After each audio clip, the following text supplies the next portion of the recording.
Happy Sunday.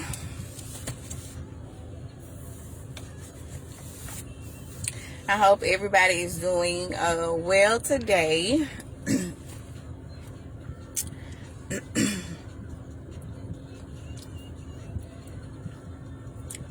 So today, I just have a brief message today, and I want to encourage some people. I want to talk about idolatry today. I want to share my testimony about idolatry and how God delivered me from idolatry. I want to talk briefly about what idolatry is and how we can avoid committing idolatry. So I'm going to wait for a few people to come on. How is everybody doing? Today is a beautiful day. I'm sitting outside in my car enjoying the sunshine, and this sun ain't playing fair, so I had to turn on the air for a minute in the car because it's like kind of hot right now. Woo. But I ain't gonna complain because I'm sick of this cold weather. I'm so over it, and I am ready for the spring. I know I ain't the only one, but I'm so glad it's a beautiful day. The sun is shining, all beautiful. And I said, let me come outside and get some sunshine. Sit in the car real quick. Whew, man.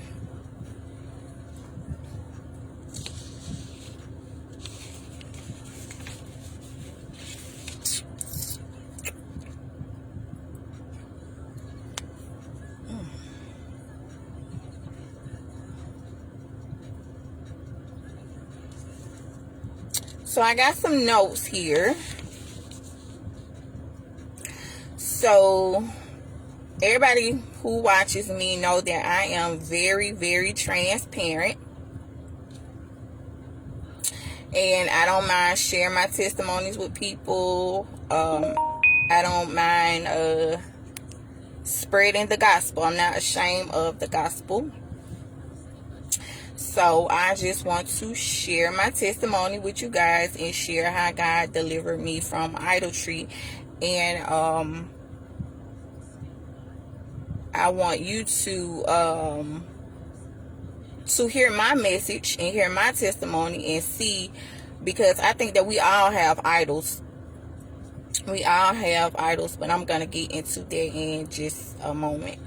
So I had a lot of idols prior to June of last year, but I had two really big ones, and some of you probably can identify with these. Okay, so number one was wine, alcohol.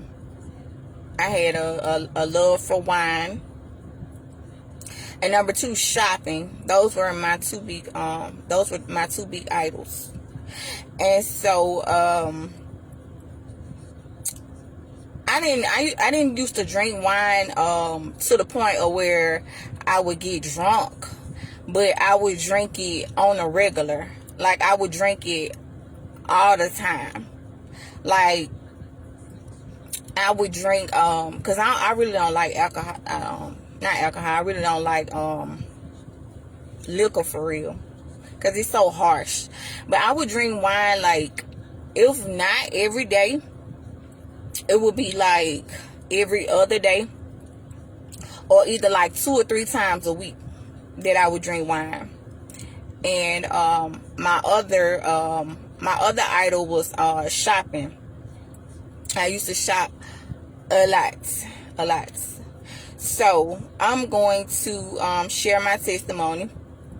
So last year when I had COVID and I was in quarantine, I was dealing with a lot of different things. I was dealing with stress. I was dealing with major depression, major anxiety. At one point I had psychosis or post-traumatic stress disorder, whatever you want to call it.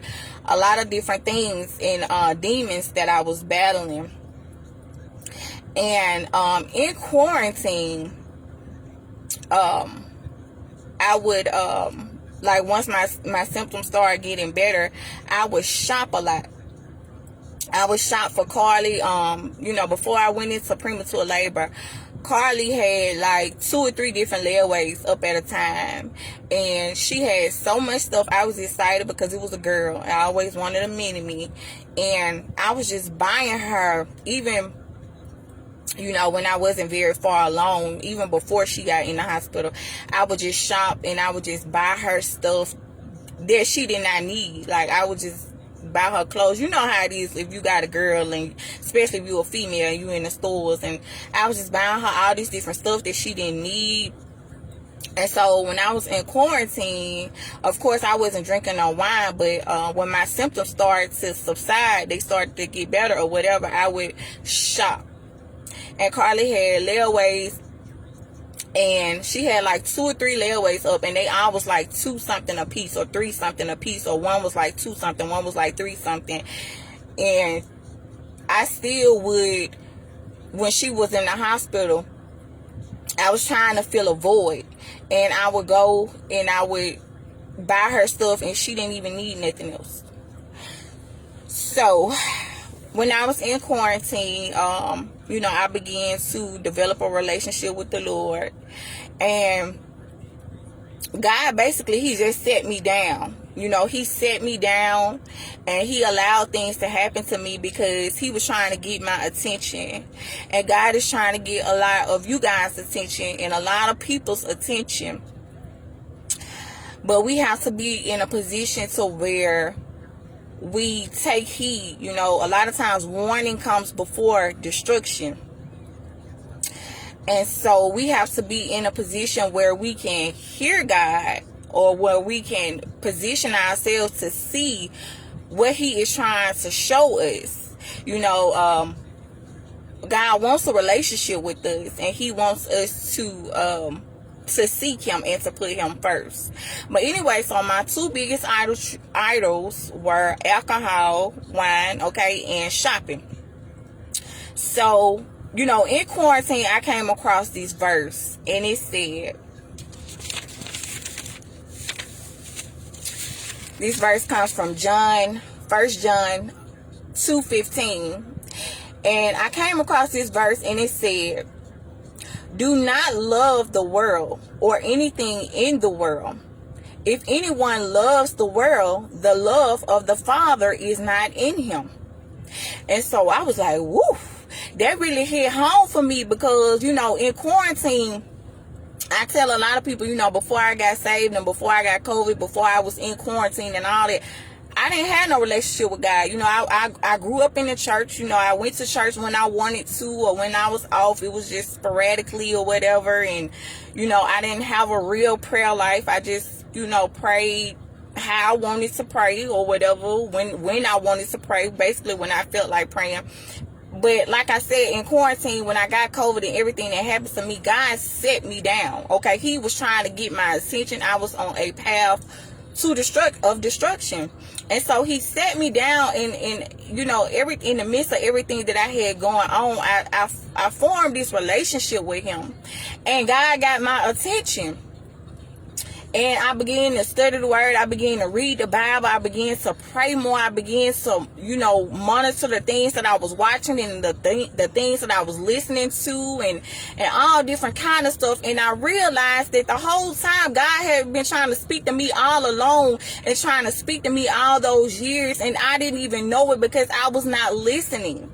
I wasn't listening. I was not being receptive to the things he was trying to show me and trying to tell me over the years, because I was putting everything and everybody before God.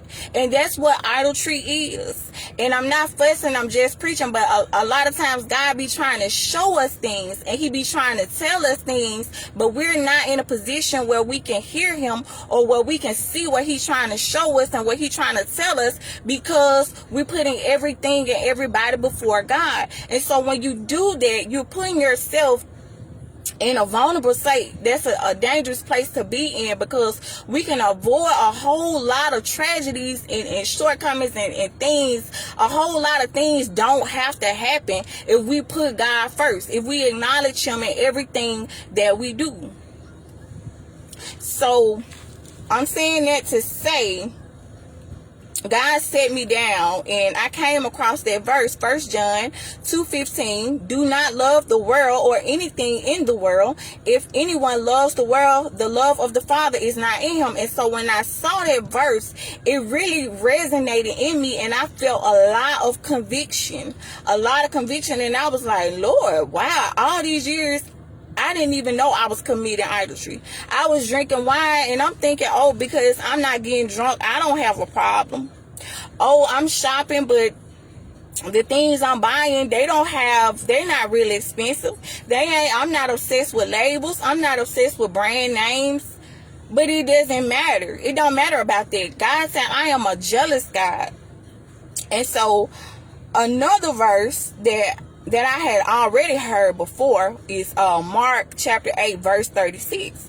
And this is one of my favorite verses because it says, what good is it for someone to gain the whole world yet forfeit their soul? So, a lot of times when I hear that verse, I like to think about, the rich people.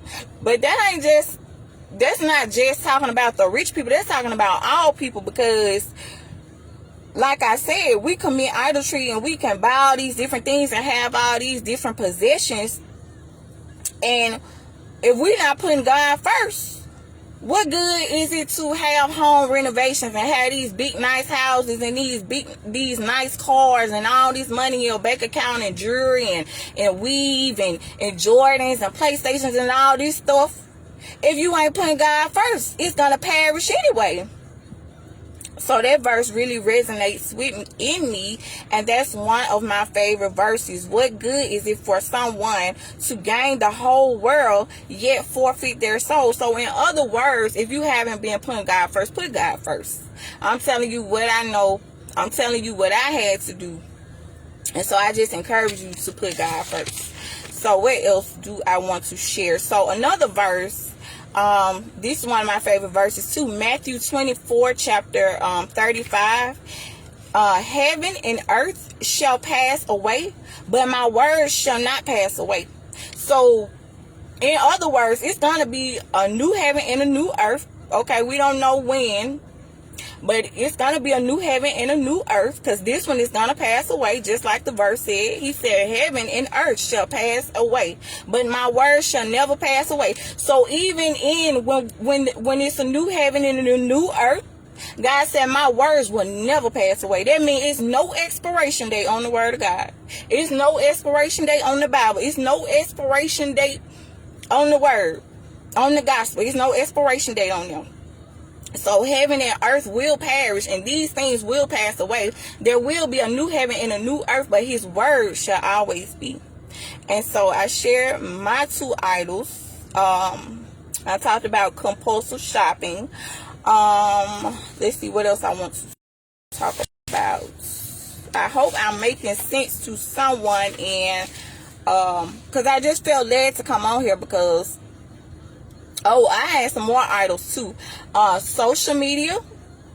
And I'm going to go over some examples of idolatry. Social media was one of my idols. Okay, Facebook, Instagram, music, TV, watching movies, my family, my friends.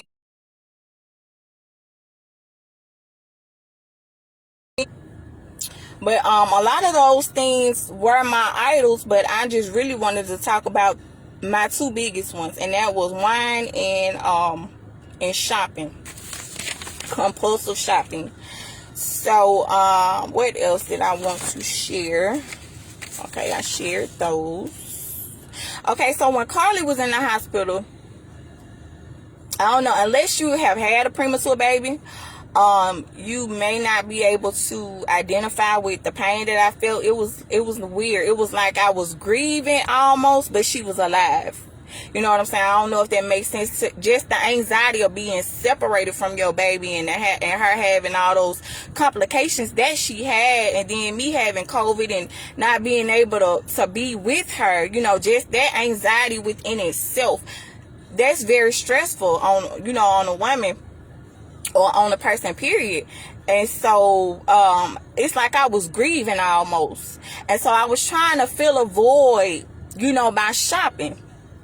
And so my whole adult life and some of my adolescent years, I suffered with major depression and major anxiety, and I never got help for it until, like, I'll say maybe 3 or 4 years ago. I was on some medicine, like, for a little while for depression and anxiety, but I wasn't on it long. I had already suffered in silence, most of my whole life. And so I'm saying that to say, suffering through anxiety and depression, I would oftentimes use wine and shopping as coping mechanisms.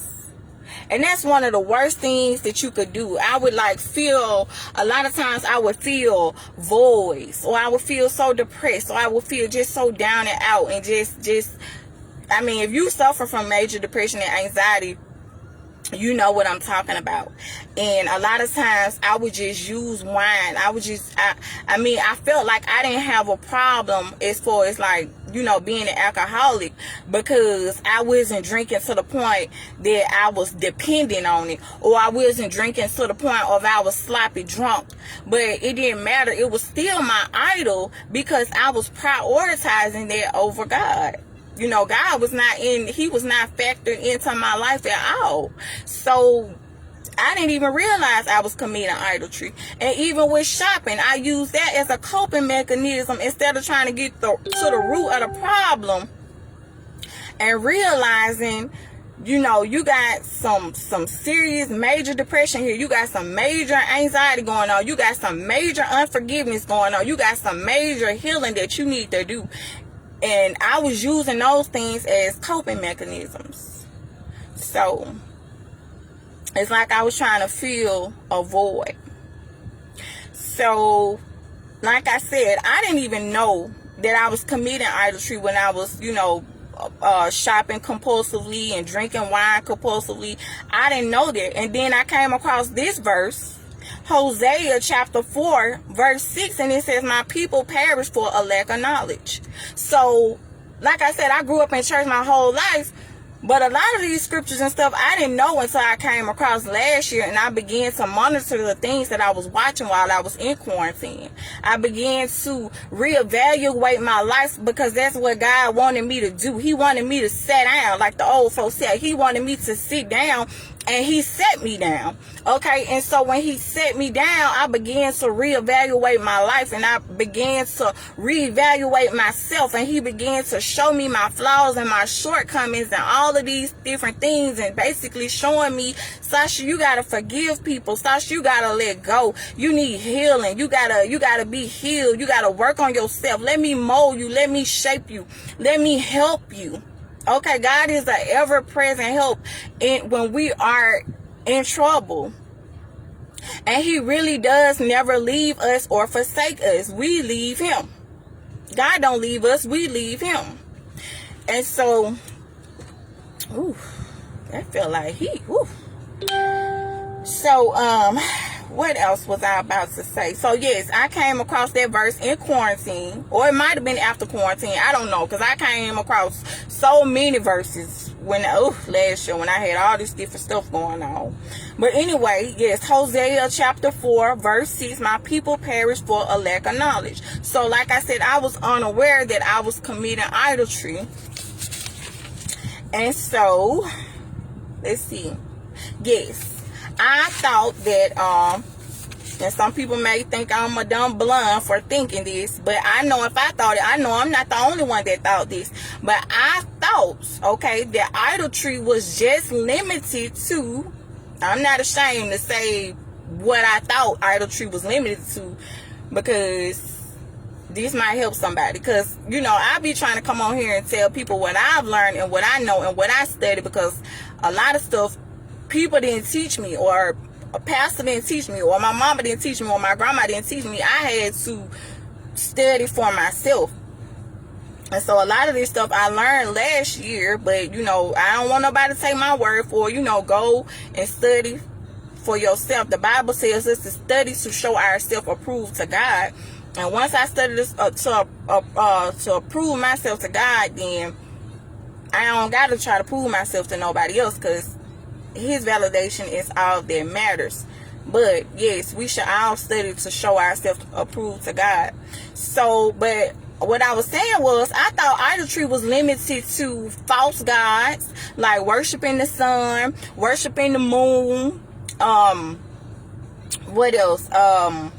Carving, statues, wooden things like that. That's what I thought idolatry was limited to. I did not know that idolatry was basically anything or anyone that you prioritize over God. Anything that you admire, or anyone that you admire more than you admire God. Anything that you make time for, or anyone that you make time for over God. That's idolatry. So some examples, because we all have idols, okay? Some examples of idolatry, if you are putting these things or these people before God. Some examples would be your job. Okay, another one of my idols was working. Because I was working dead-end jobs. I ain't ashamed to say it. I was for 5 years. For 5 years, I worked 2 and 3 jobs at a time. I didn't want to, but that's what I had to do to provide for me and my sons. And so since 2015 up until last year, I worked 2 and 3 jobs at a time. Sometimes I would work 40 plus hours a week, 50 plus hours a week, 60 plus hours a week. Sometimes I would work a 12-hour shift and leave that job and go straight to the other job and do 12 hours. Or sometimes I would work 16 hours, or I was working all these different hours, and I didn't know I was committing idolatry because I didn't have time for God. I had to provide for me and my children. So some examples of idolatry would be money, jobs, shopping, shoes, clothes, drugs, alcohol, TV, Netflix, social media, pornography, music, smoking, overeating, children with the toys, the game systems, the PlayStations, the Xboxes, doing hair, our children, our spouses, our friends, and our families. All of those things are idolatry if God is not fitting into your life, and if God is not the head of your life. If you're not making time for God, but you're making time for all of these other things and people, that is idolatry, okay? And so God, we have to make God a priority and not an option. He gave that to me when I was in this shower not too long ago. We have to make him a priority and not an option. He should not be optional. So what else did I want to share?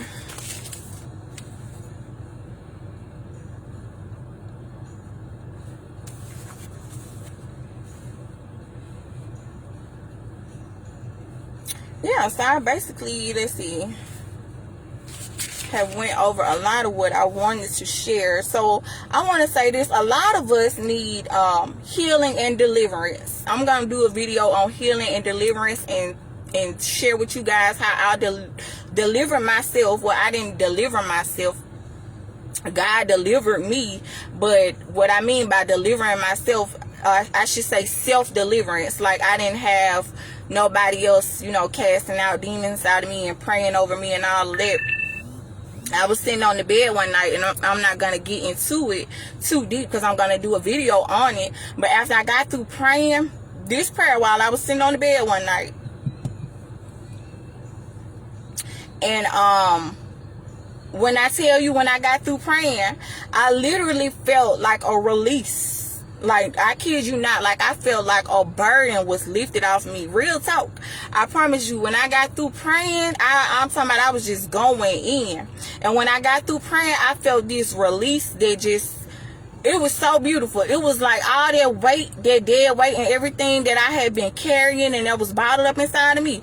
It was like, I felt a release after I got through praying and asking God to deliver me. It was so beautiful. It was like a weight. Like, I literally felt it, like a weight had been lifted off of me, and I felt so much lighter. Like it was so surreal, and I was like, Lord, thank you. And I felt so much better.